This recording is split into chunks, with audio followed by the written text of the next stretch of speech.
बाबा साहब भीमराव अंबेडकर को स्वतंत्र भारत में पहली बार उनके पंच तीर्थों को स्थापित करने का श्रेय अगर किसी को जाता है तो प्रधानमंत्री मोदी जी को जाता है।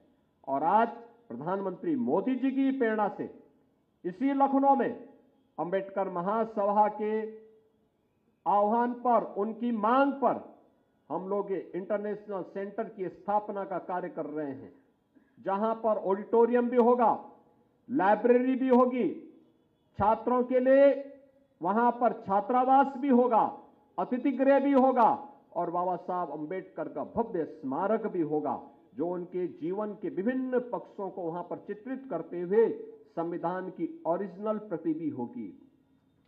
ये जो ढोंग कर रहे हैं ना संविधान की प्रति दिखा दिखा करके, ये वह प्रति दिखा रहे हैं जो इन्होंने उस बाबा साहब भीमराव अंबेडकर की मूल संविधान पर कुठाराघात करके उसकी हत्या करने का प्रयास किया था।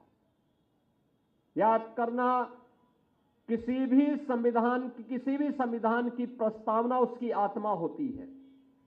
आत्मा, हमारी आत्मा अगर शरीर से हट गई तो शरीर मृत होता है। और बाबा साहब भीमराव अंबेडकर के संविधान के साथ यही कृत्य कांग्रेस ने किया था 1975 में, जब देश के अंदर उन्होंने इमरजेंसी लागू की थी। यह अपमान था बाबा साहब भीमराव अंबेडकर का, संविधान के विशेषज्ञों का, संविधान निर्माताओं का। और वही कृत्य वे आज भी कर रहे हैं। वही कृत्य 76 में उन्होंने किया था, जब बाबा साहब भीमराव अंबेडकर की मूल संविधान में उन्होंने प्रस्तावना में ही संशोधन करके वे शब्द डालने के काम किए थे जो मूल संविधान में बाबा साहब भीमराव अंबेडकर जिनको नहीं डाले थे। और इसलिए बहनों और भाइयों, ये जो ढोंग कर रहे हैं लोग, इन लोगों के वास्तविक चेहरे को जनता के सामने, देश के सामने प्रस्तुत किए जाने की आवश्यकता है।